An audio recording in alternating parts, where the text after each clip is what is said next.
Nah kawan-kawan pecinta sejarah populer, mari menyimak kisah Abu Nawas.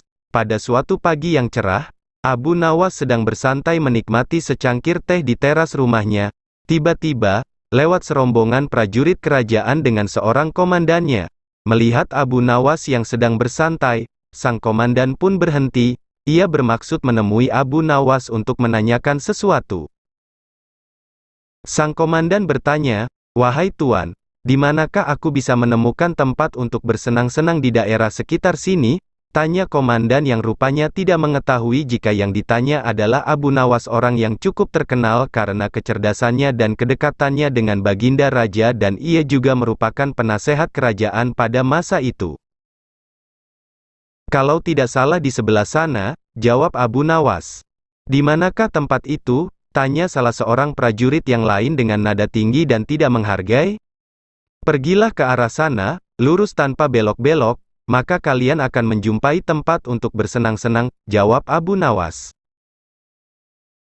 Tanpa mengucap terima kasih dan permisi, rombongan tentara kerajaan itu akhirnya menuju tempat yang sudah ditunjukkan oleh Abu Nawas tadi. Setelah beberapa saat, mereka semua kaget karena tempat yang mereka temukan bukanlah tempat bersenang-senang, akan tetapi sebuah kompleks kuburan yang sangat luas.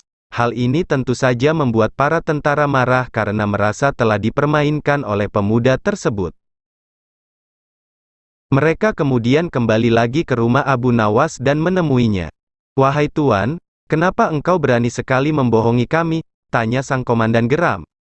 "Siapakah engkau ini, berani sekali membohongi kami?" tanya salah seorang prajurit. "Aku adalah Abdi," jawab Abu Nawas. Mendengar jawaban itu, membuat komandan dan para prajurit semakin geram dan marah. "Prajurit, tangkap dia," perintah komandan dengan tegas. "Engkau akan aku bawa ke panglima kami, untuk diberi hukuman atas perbuatan bohongmu," kata komandan. Abu Nawas pun ditangkap dan dihadapkan ke panglima mereka. "Wahai panglima, kami telah menangkap seorang pembohong yang berani membohongi pasukan kerajaan," kata komandan. "Alangkah lancangnya si tuan ini karena sudah berani berbohong pada pasukan kerajaan," lanjut komandan. Mengetahui orang yang dihadapkan adalah Abu Nawas, panglima bersikap biasa saja. Malah dia bahkan memerintahkan kepada prajurit untuk melepaskan borgol yang ada pada tangan Abu Nawas. Komandan dan para prajurit terkejut dan sangat heran dengan perintah panglima.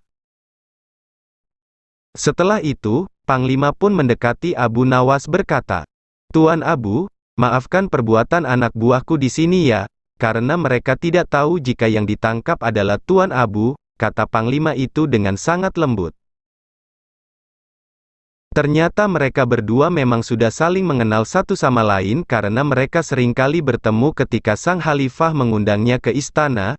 Betapa terkejutnya sang komandan dan para prajuritnya saat mendengar permintaan maaf panglimanya. Perasaan sombong dan congkak yang tadi menyelimuti mereka seketika berubah menjadi rasa takut. "Wahai Tuan Abu, sebenarnya kebohongan apa yang mereka sangkakan kepadamu?" tanya panglima. "Wahai panglima, mereka memintaku untuk menunjukkan tempat untuk bersenang-senang. Tentu saja aku tunjukkan kuburan karena kuburan adalah tempat yang lebih baik bagi orang-orang yang taat kepada Allah. Di sana pula dia akan mendapatkan hidangan yang nikmat dari Allah, terbebas dari rasa fitnah, kejahatan manusia dan makhluk lainnya," jawab Abu Nawas dengan tenangnya.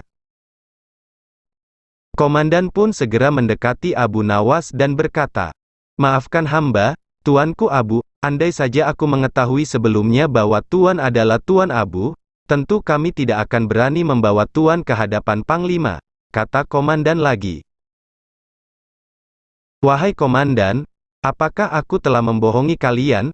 Bukankah aku berkata benar, aku adalah abdi, dan setiap orang adalah abdi Allah, termasuk kalian semuanya. Oleh sebab itu bersikaplah sopan pada setiap orang yang kamu temui, tanpa harus membeda-bedakan," kata Abu Nawas. "Anda benar Tuan," jawab komandan.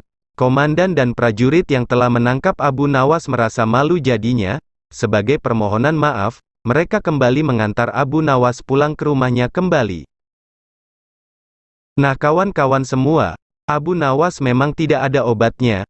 selalu bisa menyelesaikan masalah yang dihadapinya itu. Jangan sekali-kali mengganggu Abu Nawas. Dengan akal cerdiknya itu jangankan prajurit, raja pun harus mengakui kecerdasan Abu Nawas. Maka ini saja sejarah populer Abu Nawas hari ini. Maka jangan lupa subscribe channel ini, dan tekan loncengnya, supaya mudah mendapatkan sejarah populer Abu Nawas sebagai kisah buat anak-anak dikala susah tidur, dan kisah-kisah Islami lainnya. Admin pamit dulu, sampai jumpa kembali.